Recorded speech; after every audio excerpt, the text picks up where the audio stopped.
Buenos días, hermanos, ¿cómo están? Espero que el Señor bendiga sus vidas. Y antes de comenzar con todo, quiero dar un anuncio que es para la siguiente semana. El 11 de septiembre es el aniversario del muro. Bueno, todavía estamos en una cuarentena así dinámica, así que estamos junto con los pastores y líderes de la iglesia, decidimos que vamos a hacer el culto de aniversario, el culto de celebración de aniversario, pero teniendo en cuenta todas las normas de seguridad. Bueno, va a ser el viernes 11 de septiembre a las 5:30 comenzamos, 5:30 puntual, porque ustedes saben que, se puede circular hasta las 8 de la noche. Entonces necesitamos terminar puntual, empezar puntual para poder terminar puntual. Tenemos algunos lineamientos importantes que es necesario que ustedes lo tengan en cuenta. Ya lo pasamos al grupo de WhatsApp, pero no está de más recordarlo. Bueno, el culto va a ser en vivo y vamos a tener estas normas de seguridad. Uso de barbijo obligatorio, se sugiere el uso de lentes. Se va a controlar la temperatura al ingreso y esta no debe ser mayor a 37 grados. Si usted tiene una temperatura mayor a 37 grados, absténgase de asistir, por favor. Vamos a respetar los protocolos, se va a desinfectar las personas al ingreso, se debe evitar el distanciamiento social. Si usted se encuentra atravesando un cuadro de COVID de coronavirus, o estuvo en contacto con alguien que que sabe que tuvo coronavirus, también le pedimos por favor absténgase de asistir, ya que es para cuidarnos a todos, ¿no? Este es con la intención de cuidarnos a los que podamos ir al culto. La escuela dominical permanecerá cerrada hasta nuevo aviso, no va a haber escuela dominical. Así que si usted se anima a llevar niños, usted se va a hacer cargo de ellos, por favor.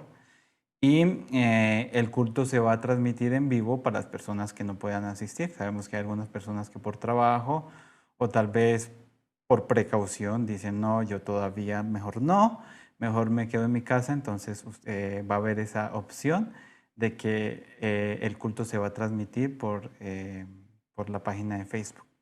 Así que estos son los lineamientos que tenemos para el culto. Le pedimos por favor que si usted se anima a asistir, guarde todos los protocolos de bioseguridad. Si no se anima a asistir, no hay ningún problema, vamos a transmitir el culto. Véalo desde su casa si se siente un poco más tranquilo o de pronto por razones también de trabajo no alcanza a llegar con el tema de horario. Así que estamos todos cordialmente invitados y bueno, vamos a celebrar un cumpleaños más de nuestra amada iglesia y bueno, los esperamos a los que puedan venir, a los que se animen a venir y nos veremos en Facebook a los que no se animen a ir o no puedan ir por alguna razón. Igual, los que están fuera del país también tienen la opción de verlo en Facebook, así que bueno, los esperamos. La crisis mundial nos ha sacado de nuestros templos. Nos vimos en la obligación de reinventar la liturgia, de reinventar la manera en que íbamos a hacer nuestros cultos. Nos vimos en la obligación de hacer toda una movida para que los cultos pudieran seguir llegando a sus casas, para que pudiéramos seguir congregándonos, así sea de manera virtual. En un principio, la mayoría de líderes de las iglesias, los líderes espirituales, se ocuparon de dar continuidad a los cultos. Ahora que quede bien claro que yo en ningún momento estoy diciendo que Dios nos envió en el coronavirus como una forma de castigarnos. Pero no dejo de hacerme esta pregunta, no dejo de hacerme un interrogante. ¿Qué tal si Dios nos envió al interior no de nuestras casas, sino al interior de nuestros corazones? ¿Qué tal qué tal si Dios nos envió a que podamos mirar muy dentro de nuestros corazones? A que este tiempo de quietud, este tiempo de tranquilidad, nosotros podamos ver adentro del corazón. No dejo de hacerme esa pregunta. A veces uno piensa, ¿qué tal si Dios nos puso un momento de quietud para que nosotros no estemos dentro de nuestras casas, sino dentro de nuestros interiores, de nuestro ser, pensando, meditando acerca de lo que vendrá, acerca de lo que ha de ser? Yo sé que hay muchos que desean ya unirse, reunirse en persona, reunirse en carne, no solamente de manera digital, reunirse en persona. Yo sé que hay muchas personas que desean eso, pero pareciera como que momentáneamente Dios nos ha enviado a un exilio en nuestra misma ciudad, es como un exilio forzado. Pero así como nos tocó reestructurar de manera virtual los cultos, la manera de seguir congregándonos, hay un tema que pienso que es muy importante, que es menester reestructurar, porque es un tema que la iglesia en este tiempo viene arrastrando desde hace años, y es el tema de la adoración. Muchos concebimos la adoración como cantarle a Dios de forma individual o de forma corporativa. Y la mayoría piensa que adorar es cuando estamos juntos cantándole a Dios o cuando estoy en mi casa cantándole a Él. Esa es la manera como concebimos la adoración. Pero si nosotros nos vamos e indagamos las escrituras, podemos entender que adoración es un estilo de vida que surge de amar a Dios con todas nuestras fuerzas, de amar a Dios con toda nuestra alma. Es un estilo de vida que sale de lo profundo del corazón. Entonces yo amo a Dios con todas mis fuerzas, yo amo a Dios con toda mi alma, yo amo a Dios con todo mi corazón. Y ese amar a Dios de mi interior deriva la adoración, ¿ya? Y esto nos lleva a hacer todo lo que hagamos, este amor por Dios y este derivar de ese amor por Dios de mi interior hacia afuera, me lleva a hacer todo lo que yo, me lleva a que yo todo lo que yo haga, lo haga para la gloria de un Dios trino, de un Dios creador, de un Dios redentor, de un Dios salvador. Eso es realmente lo que significa adoración.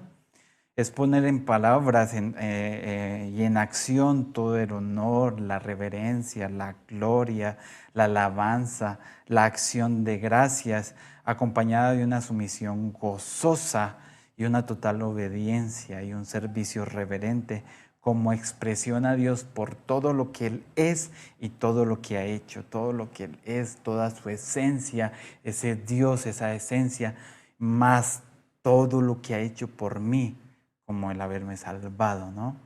Entonces, pensando en esto, me doy cuenta que la adoración en nuestros días necesita una reforma. En cierta medida, la adoración corporativa, llámese la adoración corporativa, esa adoración en comunidad, en iglesia, ha sido un tanto superficial y porque se hace de una manera trivial, de una manera mecánica, enfocada en levantar nuestras emociones y no en levantar el nombre de aquel quien merece toda la gloria y toda la honra y todo el honor. Porque no nos hemos olvidado de adorar a ese Dios que se hizo hombre y adoramos a aquellos hombres que se quieren hacer dioses, porque sí, realmente en este tiempo se han levantado muchos hombres queriéndose hacer dioses y robándose la adoración. Dicen ser salmistas, dicen ser adoradores, pero en realidad el corazón del pueblo, en vez de inclinarse hacia Dios, se ha inclinado hacia estas personas que se llaman adoradores, que se autoproclaman salmistas o que el mismo pueblo los proclama salmistas, adoradores. Entonces el corazón del pueblo se inclina hacia ellos en vez de inclinar a ese Dios poderoso, glorioso y a quien se merece toda la honra. Nos hemos olvidado de adorar a ese Dios. La adoración se ha vuelto como un mercado al mejor postor y los cantos se han metido en la iglesia. Y los cantos que se han metido en la iglesia, aunque pueden sonar bíblicos, pueden sonar con letra muy que viene de la palabra de Dios, no dejan de enfocarse en las emociones y se vuelven inclusive hasta ídolos en nuestro corazón. Porque si hablamos de adoración, seguramente Si yo ahorita te digo adoración, seguramente viene a tu mente el nombre de un salmista, de un referente, adorador, sus canciones, sus cantos contemporáneos, su música contemporánea. Y pues realmente no es lo que adoración significa. Adoración es un estilo de vida que deriva de mi relación con Dios, de conocer a un Dios y de amarlo, de cumplir ese gran mandamiento: amarás al Señor tu Dios con toda tu alma, con toda tu mente, con todas tus fuerzas. De ahí deriva la verdadera adoración. Y quiero confesarles que yo soy bastante renuente a hablar del tema de adoración, porque considero que en la iglesia, que en nuestra iglesia y en las demás iglesias hay líderes de adoración, hay líderes que están empapados en el tema. Pero realmente yo entiendo, creo, y que esta crisis precisa un cambio. Necesitamos una reforma en la adoración, y entonces es por eso que yo hoy me atrevo a hablar de este tema. Un estudio al libro de Malaquías me abrió los ojos y a la necesidad de una transformación, así como hubo una reforma protestante. Necesitamos una reforma en el tema de adoración. Necesitamos en este tiempo una reforma en cuanto a la adoración se refiere. Casi todo el libro de Malaquías es una disputa de Dios y su pueblo. Y mucho contenido del libro de Malaquías tiene que ver con la manera en cómo ellos estaban adorando a Dios. Entonces déjenme contextualizarlo en la historia para que sepamos y entendamos en dónde está ubicado el libro de Malaquías. Recuerde que Israel se divide en dos: el reino del norte y el reino del sur. El reino del norte, con 10 tribus, fue exiliado por el imperio asirio. El imperio asirio exilió, destruyó el reino del norte y lo sacó de su tierra y fue llevado al exilio. Centenares de años después, el reino del sur, llamado Judá, este segundo reino, con 2 tribus, fue llevado cautivo, fue llevado exiliado por el imperio de Babilonia. El rey Nabucodonosor, que es bien difícil de pronunciar, este rey llevó al exilio, condujo a Judá al exilio. Y por las mismas razones por las que se llevaron el reino del norte, por la idolatría, decadencia moral, bueno, en esencia esto, idolatría, el sacerdocio, el liderazgo, el pueblo estaba en una decadencia total. Y entonces este pueblo fue llevado también al cautiverio. Dios advirtió varias veces por medio de sus profetas al reino de Judá y le dijo: si tú no cambias de actitud, le va a pasar lo mismo que le pasó a tu hermano, y vas a ser llevado al exilio, vas a ser llevado cautivo. Pero Judá no prestó atención a la voz de Dios. Judá no prestó atención a la voz de sus profetas. Y por eso Judá es desarraigado de su tierra y va por 70 años cautivos, exiliados a Babilonia. ¿Qué quiere decir exiliados? Porque también escuchamos esa palabra y decimos, bueno, sí, fueron exiliados, pero en sí, ¿qué es ser exiliado? Es como que venga una nación, como que venga un ejército de otro país aquí a nuestro país, nos saque de donde estemos viviendo, escojan de entre el pueblo a quién dejar vivo y a quién no. Escojan un grupo de personas y digan, bueno, estas personas que quedan vivas las vamos a llevar a nuestro país, un país que no es el nuestro, y allí van a estar exiliados.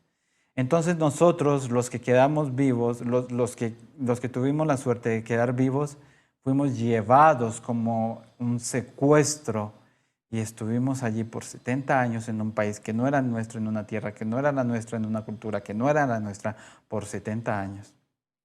Y las personas que no fueron llevadas al exilio fueron asesinadas. y la tierra quedó desolada y la tierra quedó vacía. Eso es el exilio. Por 70 años Judá estuvo en Babilonia, exiliado en un lugar que no era su tierra, en un lugar que no era su cultura, en un lugar que no era de ellos. Estuvieron allí 70 años. Y entonces, al final de ese periodo, Dios comienza a orquestar el retorno de su pueblo. Dios comienza a mover todas las cosas para que su pueblo retorne a esa tierra. Y eso es el retorno. Eso es lo que se le llama el retorno del exilio. Entonces, al final de ese periodo, Dios comienza y orquesta el retorno. Y el pueblo vuelve, el pueblo retorna bajo tres retornos importantes. El primer retorno es el de Zorobabel. ¿Sí? Se levanta un líder, Zorobabel, como gobernador y vuelve con un grupo de exiliados. Vuelve Zorobabel con un grupo y se encuentran con esta tierra que había estado desolada, abandonada, vacía. Y Zorobabel como gobernador entiende que la adoración es importante y entonces comienza la reconstrucción del templo con el altar y empieza a disponer este templo y este lugar para los sacrificios. Es lo primero que hace Zorobabel cuando retorna. Vuelve y ve y él se entiende que el pueblo fue llevado cautivo y que lo primero que tiene que hacer es reconstruir la adoración. El templo es el lugar de adoración para este pueblo. Y entonces Zorobabel reconstruye el templo. Reconstruye este templo y se dispone a hacer los sacrificios, se dispone a reconstruir la adoración. Décadas de años después viene el segundo retorno con el sacerdote Esdras. ¿Ya? Esdras está liderando este retorno, está liderando este grupo que vuelve también y se dedica a reconstruir la vida espiritual del pueblo. La vida espiritual estaba en decadencia. Acuérdense, en 70 años en un lugar que no era su pueblo, que no era su cultura, que no era su raza, 70 años sin tener adoración. No fue una cuarentena. Ellos no tenían cultos virtuales. Ellos estaban en un lugar donde no podían ejercer su adoración. Entonces llegaron 70 años después y ese sacerdote dice que una vez encontró el libro de la ley y empezaron a leerlos y se dieron cuenta de tantas cosas que estaban haciendo mal, porque el libro de la ley trajo luz acerca de cómo ellos se estaban comportando y entonces vio que el pueblo estaba en una decadencia y viene un gran avivamiento, un gran arrepentimiento y un gran avivamiento a este lugar, a este grupo de personas que retornó con el sacerdote Esdras. Pero después viene un tercer retorno, un tercer grupo de personas ya que llegan nuevamente. Y esto es bajo Nehemías.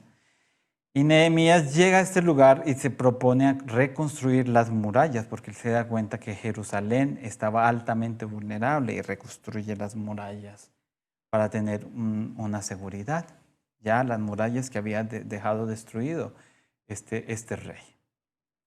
Y entonces en este contexto es donde Dios nuevamente levanta profetas, levanta 3 profetas, que son los profetas, a los que se le llaman los profetas del exilio o del post-exilio, Ageo, Zacarías y Malaquías.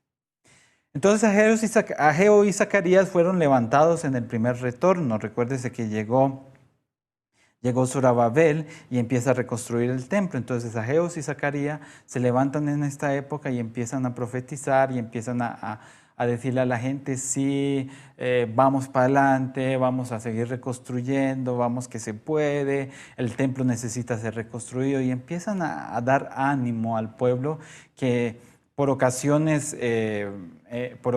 estaban todo bien y en ocasiones estaban todo mal.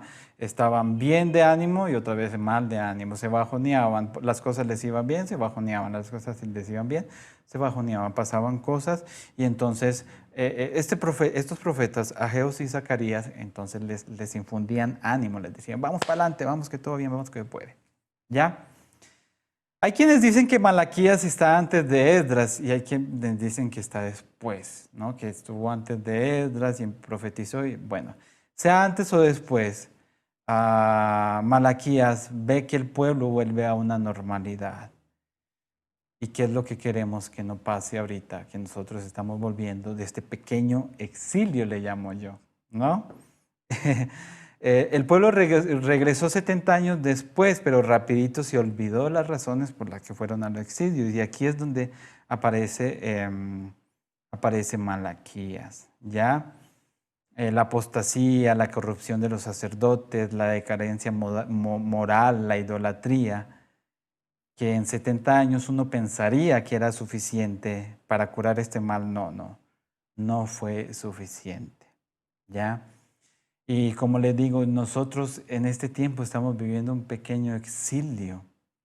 Hay una figura jurídica, ¿no? Que es casa por cárcel, o sí, que es casa por cárcel, o que es cárcel domiciliaria.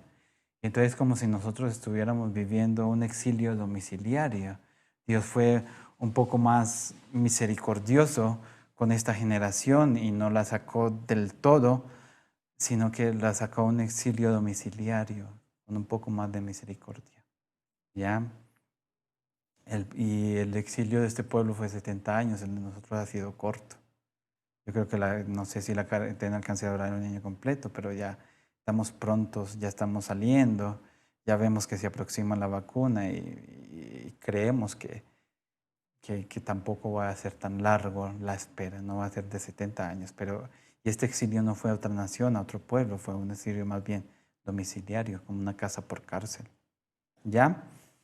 Entonces, el pueblo no pudo relacionar el amor de Dios con la disciplina, con el amor de Dios, y entonces por eso el pueblo está en una pugna.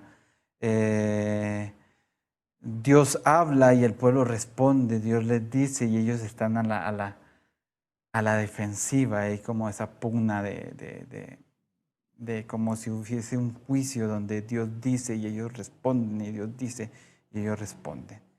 Y entonces lo que tenía que ver con la adoración estaba en crisis, y antes del exilio y después del exilio seguía en crisis.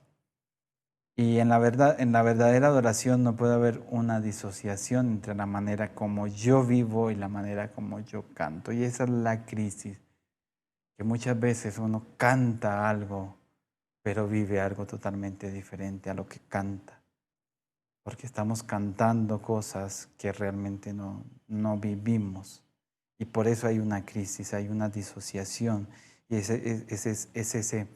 es esa reforma que tenemos que tener en cuanto a la adoración. Entonces, este exilio simbólico que estamos viviendo nos permite pausar y revisar si existe una congruencia entre lo que yo declaro y lo que yo vivo. Dice la palabra de Dios en el libro de Malaquías de la siguiente manera. Profecía de la palabra del Señor a Israel por medio de Malaquías. Yo os he amado, dice el Señor. Pero vosotros decís, ¿en qué nos has amado? ¿Ya? Es un mensaje de Dios dado a una audiencia en particular, que es la nación de Israel. Dios tiene una acusación sobre ellos. Dios tiene una acusación. Pero sin embargo, en vez de comenzar con la acusación, Dios comienza afirmando su amor. Yo los he amado, dice el Señor. Pero vosotros decís, ¿en qué nos has amado? Es interesante. Uno esperaría que tal vez el hijo amado agache la cabeza y diga, oh, que Señor, gracias, o que suelte una lágrima porque escucha que su padre lo ama, ¿no? Y entonces, pero no es lo que el pueblo dice. El pueblo contradice al Señor. El pueblo como que dice, ¿perdón? ¿Tú nos has amado? ¿Ya? Y ellos piden pruebas de ese amor. Ellos piden pruebas de ese amor. El pueblo nunca vio la disciplina como parte del amor de Dios y su gracia para acercarlos nuevamente a Él. Él nunca vio, ese pueblo nunca vio esa disciplina. Esa disciplina era parte del amor de Dios, era parte de su gracia para acercarlos y el pueblo nunca lo vio de esa manera. Entonces Dios dice, yo los he amado, pero ustedes dicen, ¿en qué nos has amado? Y Dios como que se baja, como que dice, ya, está bien, ustedes me están pidiendo pruebas, yo se las voy a dar. Y dice, responde el Señor, no era Esaú, hermano de Jacob, declaró el Señor. Sin embargo, yo amé a Jacob y aborrecí a Esaú, e hice de sus montes desolación y de su heredad los chacales del desierto. ¿Ya? Entonces Dios les está diciendo, Dios les responde, aunque Dios les dice, yo los he amado, y ellos dicen, ¿cómo? ¿En qué nos has amado? ¿Cómo que nos has amado? ¿Dónde está tu amor? A ver, mostranos. Palabras más, palabras menos. Tal vez no es lo que dice literalmente la Escritura, pero es el sentido que tiene este texto. Mostrame, ¿en qué me has amado? A ver, mostrame. Más o menos le están diciendo ellos a Dios. Y entonces Dios les dice, ustedes son descendientes de Jacob, ¿verdad? Ustedes son hijos de la promesa. Yo a ustedes los estoy trayendo del retorno. Dice, habían dos mellizos, Jacob y Esaú. Eran dos. Al uno lo amé. Y esos son ustedes, los descendientes de Jacob, y al otro lo aborrecí. Y también tiene un sentido, no es que lo haya aborrecido literalmente, sino que si ponemos en una balanza el amor que Dios tuvo a Jacob y el amor que Dios tuvo a Esaú, es como que este amor que tuvo a Jacob hiciera ver el amor a Esaú como un aborrecimiento. Ninguno de los dos tenía mérito propio. Sí, Jacob era una mala persona, o se pinta así en la Escritura, pero Esaú. Pero Jacob también, Jacob no tiene mérito. Jacob significa suplantador, significa el que engaña. Jacob engañó a su padre y le robó la bendición de su hermano mayor. Ese es Jacob. Jacob no tiene méritos para que Dios lo ame, tampoco los tiene Esaú, pero Dios eligió en su amor soberano a Jacob sobre Esaú. Y lo dice muy, muy, muy claro, dice, di su heredad a los chacales del desierto. La heredad de Jacob estaba llena de chacales del desierto. La heredad de Judá estaba llegando, retornando del cautiverio a establecerte nuevamente como nación. Nosotros no somos muy diferentes, porque el pueblo está cuestionando el amor de ellos, porque a ellos realmente no les fue muy bien en el exilio. No les fue muy bien en el exilio. A Israel no le fue muy bien en el exilio. A Judá no le fue muy bien en el exilio, esos 70 años cautivos. El exilio no fue muy gentil con ellos. Pero ¿cuántas veces nosotros hemos escuchado? Porque uno dice, bueno, ya y está todo bien, ellos son Israel, ellos están... Pero ¿y qué tiene que ver conmigo hoy, en este tiempo? ¿Verdad? Esa es la pregunta. Y eso es lo que quiero yo que podamos ver. ¿Cuántas veces hemos escuchado, cuántas veces no hemos escuchado de personas, yo creo que Dios no me ama? ¿Lo has escuchado alguna vez? Por situaciones que atravesamos, la vida no es muy gentil con nosotros y entonces desconocemos el amor de Dios y algunas veces no lo decimos, sino que nos rebelamos contra Él. Porque también capaz personas no alcancen a expresarlo, pero nos rebelamos contra Dios porque creemos que no nos ama. Tendemos a juzgar el amor de Dios sobre nuestra vida conforme a nos esté yendo. Estamos bien ahorita, Dios nos ama. Estamos pasando por una situación difícil, Dios no me ama. Tendemos a juzgar el amor de Dios así. ¿Cuántas personas por esta pandemia que estamos viviendo no han pensado? Tal vez no lo han dicho, tal vez no lo han verbalizado, pero no han tenido en su corazón. ¿Cuántas personas no han tenido en su corazón esa impresión de que Dios no nos ama? Dios se olvidó del mundo, Dios se olvidó del planeta, Dios se olvidó de su iglesia. Se han muerto pastores, ha muerto un montón de gente. La economía está un desastre. Estamos en una inestabilidad aún emocional que no sabemos qué hacer. Y entonces pensamos es que Dios no nos ama. Dios se olvidó de nosotros. Claro, porque es que tendemos, o sea, el dolor, asumimos la pérdida y el dolor por la desgracia como falta de amor de Dios hacia mí. Perdí un familiar, Dios no me ama. Perdí un trabajo, Dios no me ama. Perdí una posición, Dios no me ama. Perdí una posición económica, Dios no me ama. Tal vez no lo diga, tal vez no lo verbalice, pero en mi corazón hay esa impresión de que Dios no me ama. Yo los he amado con amor eterno, dice el Señor, y decimos, sí, pero ¿en qué nos has amado? Mira cómo estamos. Mira cómo estamos, mira la situación. ¿Dónde está tu amor? Tal vez no lo verbalicemos, pero es un pensamiento que hay en el corazón del hombre, del creyente, en este tiempo. No, pero es que Dios no me ama. Dios no me ama. Así estaba el pueblo. O tal vez puede pasar que ese primer amor, cuando yo me convertí, ¿ustedes se acuerdan cuando se convirtieron? Ese primer amor que ustedes daban todo por el Señor, experimentaban esa gracia de Dios, todo les parecía como que, wow, Dios está ahí, Dios no me deja, Dios no me abandona. Y tal vez ya no experimento ese amor, no experimento eso extraordinario. Y lastimosamente, cuando yo no experimento el amor de Dios como algo extraordinario, yo a Él le devuelvo algo ordinario. Es muy importante experimentar ese amor de Dios en términos vivenciales y no meramente emocionales, no la emoción del momento, la vivencia. Cada día poder entender que Dios me ama. Entonces Dios le responde a este pueblo que le dice, ¿perdón? ¿Tú me amas? ¿Perdón? ¿Me amas? ¿Dónde? Mira que acaba de venir, mira cómo estamos, ¿cómo? ¿Dónde me amas? Y Dios le responde a él como en pocas palabras, mi amor se manifiesta en la elección que yo hice por ti. Amé a Jacob, tú eres descendiente de Jacob, y aborrecí a Esaú. O sea, te amé tanto que el amor hacia el otro pareciera aborrecimiento. Entonces Dios nos puede responder en este caso cuando nosotros decimos, perdón, Señor, ¿tú me amas? Pero mira, acuérdate, asumimos la pérdida como un desamor de Dios. Asumimos esa pérdida así.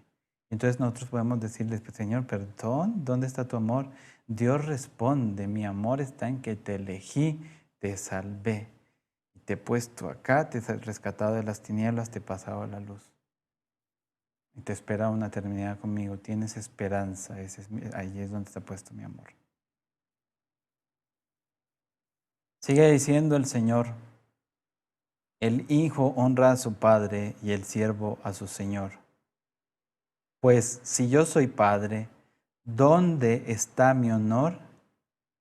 Y si soy señor, ¿dónde está mi temor? Dice el Señor de los ejércitos, a ustedes sacerdotes que menosprecian mi nombre, pero ustedes dicen, ¿en qué hemos menospreciado mi nombre? Es como si Dios girara de hablarle al pueblo y le habla a sus líderes, a los líderes espirituales. Es como que Dios dijera, bueno, ahora voy a hablar directamente a los líderes espirituales, pastores, líderes, diáconos, presbíteros, líderes espirituales. Les está hablando. Dios se gira y dice, habló primero al pueblo y dijo, yo a ustedes pueblo, los he amado. Y ahora se gira directamente a los líderes y les dice, ¿dónde está mi honor si yo soy el Señor? ¿Dónde está mi temor? Comienza a cuestionar la manera en cómo hemos servido, en cómo hemos estado delante de su altar. ¿Ya? Y fíjese cuánto hay en la mente de estas personas, cuánto hay en su mente, en su corazón, cómo está desautorizada esa conciencia, que dice, ¿en qué hemos menospreciado tu nombre? Como que nuevamente él me dice, ¿perdón? ¿En qué he menospreciado tu nombre, Señor? A ver, decime. Y Dios le responde, nuevamente se baja a ese tribunal y les dice, te voy a decir cómo. Ofreciendo sobre mi altar pan inmundo. Y ustedes dicen, ¿en qué te hemos deshonrado? Nuevamente vuelven de persona. En que dicen, la mesa del Señor es despreciable. Y cuando presentáis un animal ciego para el sacrificio, ¿no es malo? Y cuando presentáis el cojo y el enfermo, ¿no es malo? ¿Por qué no lo ofrecen a tu gobernador? ¿Se agradará de ti o te recibirá con benignidad? Dice el Señor del ejército. Miren, en este tiempo no tenemos sacerdotes, pero los creyentes ejercemos ese rol. Como dice Pedro, somos pueblo adquirido por Dios, somos real sacerdocio. ¿Ya? Nosotros ya no ofrecemos corderos, nos ofrecemos nosotros mismos. Nosotros somos el sacerdote y el sacrificio, como dice Romanos. Ofrezcan pues vuestros cuerpos a Dios como sacrificio vivo, santo y agradable a Dios, que es vuestro culto racional. Nuestros propios cuerpos, nosotros mismos somos el sacrificio y nosotros somos los sacerdotes. Entonces nosotros somos los sacerdotes que nos ofrecemos en sacrificio. Entonces, cuando no damos lo mejor de nuestro tiempo, ilustrativamente hablando, equivale a un cordero ciego. Cuando no doy lo mejor de mis dones y mis talentos es como dar un cordero cojo. Estamos dispuestos a sacrificar lo mejor en el altar del trabajo y no lo hacemos, no estamos dispuestos a hacerlo en el altar de Dios, en el altar familiar. Eso es equivalente a dar un cordero enfermo. Decimos que amamos a Dios cuando la verdad es que tenemos múltiples amantes en el altar de nuestro corazón. Y a esos amantes le damos lo mejor, pero a Dios le damos lo coco, lo inválido, lo ciego. Recuerden que que el cordero tenía que ser un sacrificio, un cordero de un año, perfecto, sin mancha, así como fue Cristo. ¿Y cuáles son esos amantes que tenemos en nuestro corazón que se llevan todo lo mejor de nosotros? Son los ídolos. Y esos ídolos son los que nos llevan a ver la vida de manera diferente. Los ídolos nos cambian la forma de ver el mundo y la manera de vivir en el mundo. Ellos son los que se llevan la mejor parte de nuestra vida. Se la damos a nuestros ídolos y a Dios le damos lo cojo, lo ciego, lo inmundo, lo enfermo. Y Dios les decía, vayan a ver, denle eso a sus gobernantes, a ver si se los van a recibir. Y si sus gobernantes no les reciben, mucho menos Dios, yo, dijo el Señor, ¿no? Ahora, si esos ídolos no terminan de ser destruidos, esos ídolos no terminan de ser destruidos porque el corazón humano no tolera que le toquen sus ídolos. Cuando esos ídolos son cuestionados, entonces el adorador se resiente, se molesta, se aleja. Guardamos nuestros ídolos bajo llave. Guardamos nuestros ídolos bajo llave. No permitimos que no me toques mi ídolo. Déjamelo ahí. Me estás tocando el ídolo. Por favor, no te metas con eso. ¿Con esto? No. Más o menos así. Y entonces nosotros terminamos de darle a ese ídolo lo mejor de nosotros y le damos las obras a Dios. Lo cojo, lo inmundo, lo ciego, lo enfermo. Y lo peor de todo es que a veces no sabemos ni cuáles son nuestros ídolos. Y algunos se preguntan, bueno, pero ¿cómo sé que es un ídolo? ¿Cómo sé que este amante se está robando el lugar de Dios? Hay un comentarista decía varios puntos para tener en cuenta y te los voy a repetir así, te los voy a decir así muy, muy rapidito para que tú tengas en cuenta si hay un amante en tu corazón que se está llevando lo mejor y no permitiendo que tú le des lo mejor a Dios, sino que estás dándole lo mejor a este amante, a este ídolo y le estás dando a Dios las obras. ¿Cómo saber si tengo un ídolo? 1. ¿Estoy dispuesto a pecar para conseguir o retener esto?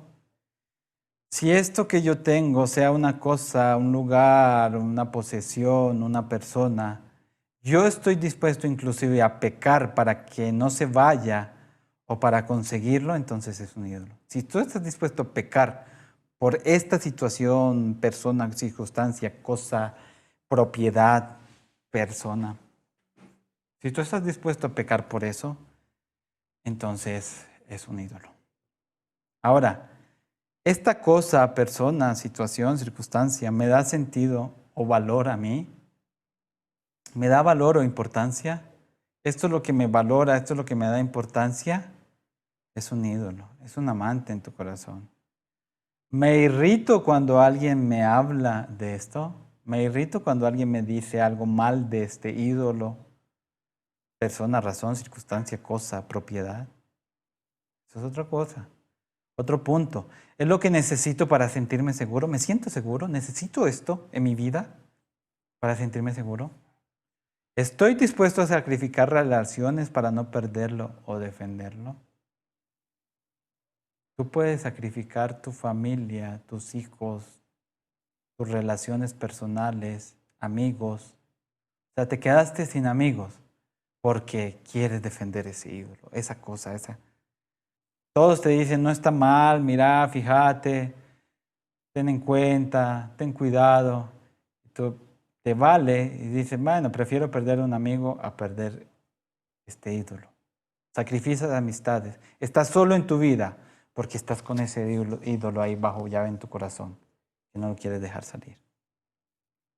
Entonces, si somos honestos, podemos encontrar nuestros ídolos y nuestros ídolos son revelados por nuestra forma de vida, por nuestro estilo de vida.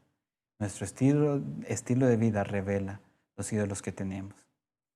Y aquí entonces decimos que Dios se lo merece todo y vivimos midiendo y decimos que Dios se lo merece todo, pero en forma mezquina. Vivimos midiendo nuestro tiempo a Dios, nuestro sacrificio y a Dios, inclusive cuánto le voy a dar a Dios. Digo, Dios se lo merece todo, pero vivo midiendo y digo, no, Dios no necesita tanto, menos le daré. Vivimos midiendo con mezquindad qué es lo que damos a Dios. Y damos las obras, damos lo cojo, damos lo ciego, damos lo enfermo. Acuérdese que Dios no solamente no ve la cantidad, ve el corazón, inspecciona el corazón del ofrendante, del ofrendador. Dios no mira la cantidad, Dios mira el corazón. Y la cantidad no solamente en dinero, en tiempo, en dones, en talentos. Y a veces preferimos dársela a nuestros ídolos y le dejamos a Dios las obras. Sigue diciendo, ahora pues traten de apaciguar a Dios para que se apiade de nosotros. ¿Creen que con esta clase de ofrendas se van a ganar su favor? Dice el Señor Dios Todopoderoso. Y sí, nosotros, no estoy cambiando nuestra doctrina, nosotros no podemos hacer nada para ganarnos el favor, la gracia, la misericordia de Dios. Es su gracia, es su favor, es su amor, es su misericordia la que me tiene acá. Yo no puedo hacer nada para tener más gracia, más favor, más misericordia. No puedo hacer nada, pero sí puedo hacer algo para ganarme su desaprobación. Mis acciones no se ganan su amor, pero mis acciones sí se pueden ganar su desaprobación. Dios nos desaprueba, nos podemos ganar. ¿Ya? Y es aquí cuando Dios dice algo realmente fuerte, impensable, inconcebible. O si hubiera entre vosotros quien cerrara las puertas para que no se encendierais mi altar en vano. No me complazco en vosotros, dice el Señor de los ejércitos, ni de vuestra mano aceptaré vuestra ofrenda. Lo dije al principio, yo no estoy tratando de decir que las iglesias están cerradas por este motivo, que el coronavirus vino por este motivo, pero es una pregunta que no puedo dejar de plantearme. En este momento el pueblo, es una pregunta que no puedo dejar de plantearme.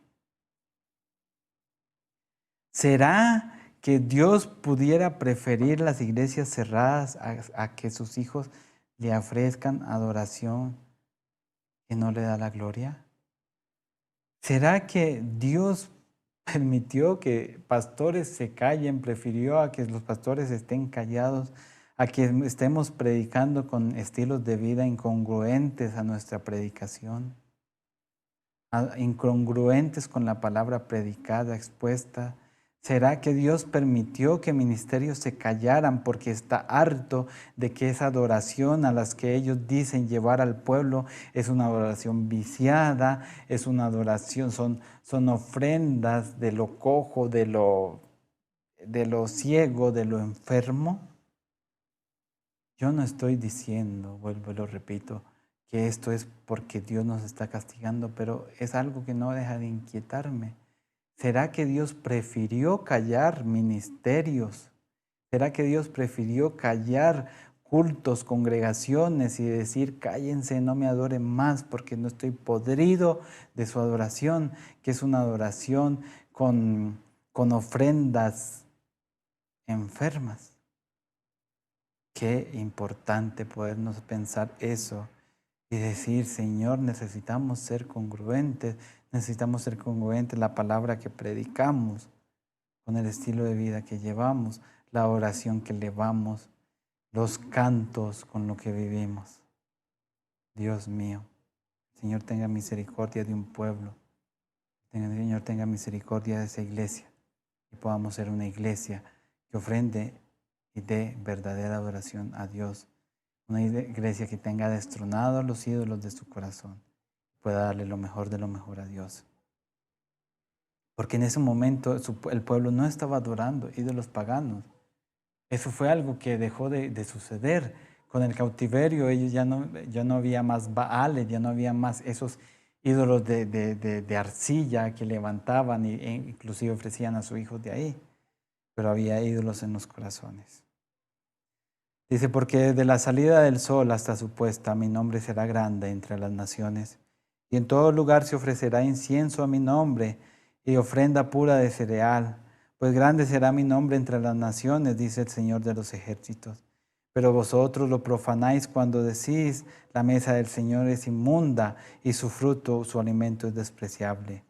También decís, ¡ay, qué fastidio! Y con indiferencia lo desprezáis, dice el Señor de los ejércitos, y traed lo robado, lo cojo, enfermo, y así traed la ofrenda. ¿Aceptaré eso de vuestra mano? Dice el Señor. Dice, para ustedes adorarme es un fastidio, un castigo, un peso, una carga. Ese día de ir al templo, qué pereza. El domingo otra vez, me tengo que levantar. Qué fastidio. Así estaba el pueblo. La conciencia estaba tan dura que ellos pensaban honrar el primer mandamiento, desobedeciendo el octavo. No robarás, puede ser el séptimo, el octavo, pero ellos estaban pensando en honrar a Dios desobedeciendo otro mandamiento. Dice, traéis lo robado. Traían cosas robadas. A la hora de ofrendar, ¿cuál es la procedencia de nuestros fondos? Importante, ¿no? ¿Cómo me he ganado este dinero? ¿Cómo he llegado hasta donde he llegado para poder tener la posición que tengo? Y así desde esa posición, honrar a Dios. Qué interesante. Dice, maldito sea el tramposo que promete dar un carnero selecto de rebaño, pero después sacrifica uno defectuoso al Señor. Pues yo, un gran rey, dice el Señor de los ejércitos celestiales, y mi nombre es temido entre las naciones. Hay algunas personas que prometen, no vamos a hablar ahorita de prometer o no prometerle al Señor. Pero hay algunas personas que prometen y después no cumplen. Hay algunas personas que dicen, Señor, si tú me ayudas, si mi hijo se convierte, si el corazón de mi familiar se vuelve hacia ti, entonces yo realmente me comprometeré. Señor, si tú me ayudas económicamente, si consigo un trabajo, el 10% no faltaré con mi ofrenda. Pero consigues ese trabajo, pero ese familiar se convierte y te olvidas de tu promesa al Señor. Y no es que Dios se mueva con promesas, no es que Dios tú lo muevas con promesas. No estoy diciendo que vengamos a hacer las promesas a Dios y creemos esa nueva teología. Pero mucha gente promete, le dice, Señor, si hay un trabajo, yo realmente económicamente me pondré las pilas y no lo hacen. Maldito sea el tramposo que promete dar un carnero selecto de su rebaño, pero después sacrifica uno defectuoso. Hemos sacado el corazón de nuestra vida de adoración. Recuerde que adoración no es el movimiento de las emociones humanas para producir placer. ¿Será que esa canción que canté el domingo estuvo tan buena como estuvo mi vida en la semana? Necesitamos una reforma en la adoración. Necesito entender que adorar es un estilo de vida que proviene del amar a Dios y de conocer a Dios. Necesito sacar los ídolos de mi vida. Necesitamos que en la iglesia haya una reforma en la adoración. De que cuando yo cante y que esa canción sea tan buena, así de bueno haya sido mi actuar durante la semana, durante ese día. Que yo pueda levantar las manos en adoración, pero que esas manos estén limpias, porque así fue como me comporté en la semana. Que esa predicación de nuestros líderes, nuestra, sea respaldada por una vida congruente. Necesitamos una reforma en la adoración urgente. Necesitamos entender el amor de Dios y necesitamos entender que esos amantes, esos ídolos deben salir del corazón para poderle dar a Dios lo mejor de lo mejor. Dios pueda generar una reforma en la adoración en nuestras vidas personales y en nuestra adoración corporativa. Que pueda haber esa reforma y nosotros podamos realmente entregarle a Dios lo mejor de nosotros. Bendiciones, hermano. Espero poderlos ver pronto. Recuerden a todos los que se animen a ir el viernes con todas las medidas de bioseguridad. Los que no se animen a ir, vamos a tener a disposición el culto por Facebook como lo hemos tenido durante esta semana. Adoremos a Dios. Demos lo mejor de nosotros. Rompamos esos ídolos. Y conozcamos a Dios. Y a través de ese conocimiento suyo, que la adoración pueda ser transformada. Podamos amar a Dios con nuestro corazón, con nuestra mente, con nuestra alma. Y de ahí se derive la verdadera adoración. Bendiciones.